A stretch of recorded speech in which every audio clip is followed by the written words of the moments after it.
A fist hammered on the door. A sound like an angry woodpecker. That's how it started. No warning. No letter. Just a sharp, jarring assault on my peace. Open up. This is the Homeowners Association. We have a warrant. A woman's voice, shrill as a siren, cut through the mountain air. A warrant. For what? The crooked gnome in my flower bed. My cabin. A cedar-scented sanctuary I'd poured my life's savings and sweat into. Was suddenly a crime scene in her eyes. Jake, a man who'd spent 30 years in the Fish and Wildlife Service, had retired here for quiet, for the rustle of pines, for the whisper of the river. But quiet had just been shattered. My partner, Maria, a brilliant botanist who saw more life in a single fern than most saw in a forest, gave me a worried look from the kitchen. A warrant. Jake, that's not right. No, it wasn't. I moved to the door, my hand on the cold brass knob, and took a breath. I'm coming, I called out, my voice a steady baritone, belying the tight knot of anger coiling in my gut. What was this? Some kind of joke. I opened the door to a tableau of absurdity. A woman, whom I would come to know as Karen, with a perfectly coiffed blonde bob and a face pinched with righteous indignation, stood at the front. She clutched a clipboard like a shield. Behind her, two burly men in what looked like cheap, store-bought tactical vests and ill-fitting sunglasses stood with their chests puffed out, trying to look intimidating. We're here to enforce the covenants, conditions, and restrictions of the Whispering Pines, HOA, which you are in gross violation of, Karen declared, her words clipped and precise. She didn't even introduce herself. I stared at the men, then back at her. HOA, you're not the police. The two men shifted uncomfortably, avoiding eye contact. Karen, however, did not waver. We have been granted the authority by the board to act on their behalf. This is a lawful enforcement action. Lawful. My mind reeled. This was a shakedown, a power trip, a ludicrous display of petty tyranny.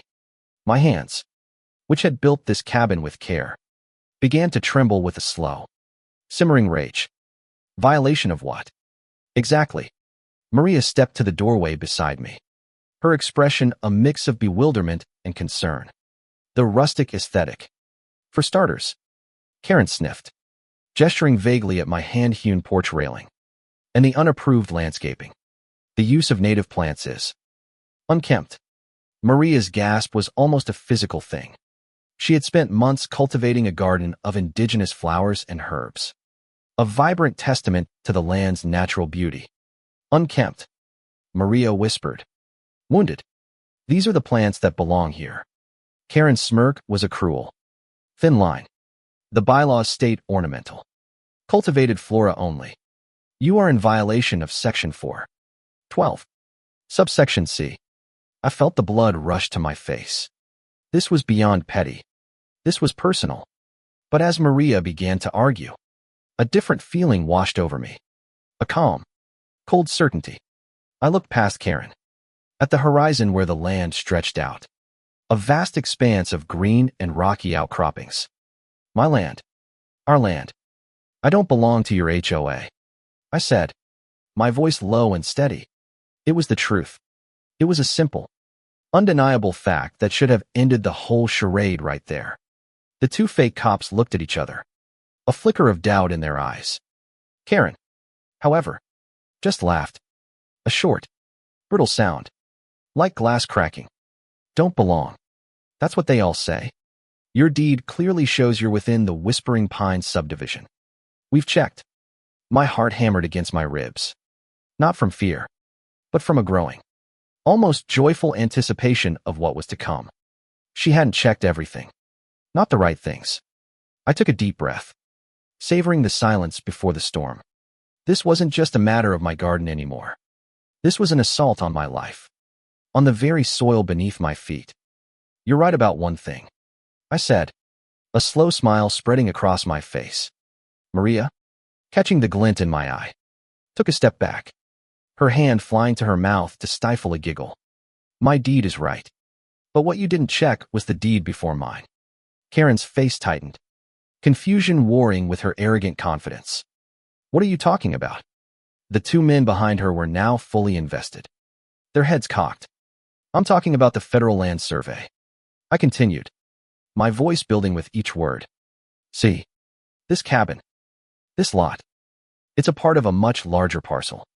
A parcel that was deeded to me, personally, by the U.S. Department of the Interior. This entire subdivision was built around my land. A private island of federal land, if you will. Karen's clipboard slipped from her fingers and clattered on the porch. The sound echoed in the sudden, deafening silence. The two men in tactical vests stared at me, then at Karen, their bravado evaporating like mist. The confrontation was beautiful in its swift, shocking reversal. Karen stammered, her face turning a mottled red. That's impossible. We have a plat map. I reached back inside and retrieved a document. A thick, official-looking thing with a large, embossed seal. This, I said, holding it out, is the official deed. It was never recorded with the county plat for privacy reasons, as is my right. This land is under the direct jurisdiction of the federal government. My cabin is an officially sanctioned ranger station. And you, Mrs. Karen, just trespassed on federal property, impersonated federal officers, and attempted to intimidate a federal employee and his partner. Do you know what that's called? Her mouth opened and closed soundlessly. My words landed like punches. The two men in tactical vests started backing away, their faces pale. We were just following orders. One of them mumbled, tugging at his vest. I didn't take my eyes off Karen. Orders from whom? I pressed. You're all complicit in a federal crime. And that warrant you claim to have. Where is it? I'd like to see it now. Please. Karen, the imperious queen of the HOA, was now a small, pathetic figure, trembling on my porch. She looked like she was about to cry. It was then, in that moment of absolute triumph, that I saw it, the twist, the little crack in the facade. Behind her, in her car parked on the gravel road, sat a young boy, no older than 10, his face pressed against the window, watching the scene unfold. It was her son. He was seeing his mother, his role model, exposed as a fraud, a bully, and a liar. The sight twisted my gut. My victory suddenly felt complicated. Get off my property, I said, my voice softer now, tinged with a weariness that went beyond the day's events. The two men scrambled into their truck and sped away, leaving a cloud of dust. Karen stood there for a moment longer, her shoulders slumped, her gaze fixed on the ground. She seemed to shrink, her perfectly styled hair suddenly looking unkempt, her expensive clothes like a costume she could no longer bear to wear. She finally turned, her eyes meeting mine, and I saw not anger, but a hollow, desperate shame. She walked slowly to her car, opened the door, and got in. I watched as she drove away, a lingering silence finally settling over the cabin. The only sound was the wind in the pines, the soft chirping of a chickadee. Maria put a hand on my arm, her touch gentle. She's a mess, she said softly. But what about the boy? What about the boy? Indeed, this whole saga, this ludicrous display of power and ego, had just taught a child a very bitter lesson about his mother. It wasn't the inspiring ending I thought I would have. The victory felt hollow. I had defended my home, my peace, my life with Maria. But at what cost? My personal revenge against a hateful Karen had a casualty, her son's innocence. I thought of the countless times I'd had to enforce federal law, to put an end to something, to issue a citation, and how there was always a collateral emotional cost. This was no different. The battle was won, but the war of human kindness and empathy, that was still in question. I looked at Maria, and she looked back at me, a shared understanding passing between us. The sun was setting, painting the sky in fiery hues. And for the first time all day, I felt the peace I had craved. But it was a fragile peace, a quiet that had a new kind of echo, a faint, lingering question, had I gone too far? Was there another way? It's a question I can't answer for myself. It's a question I want to ask you, the reader. Where do you draw the line? Was my counterattack justified in every way? Or did the sight of that boy make you? 2. Question the true cost of victory.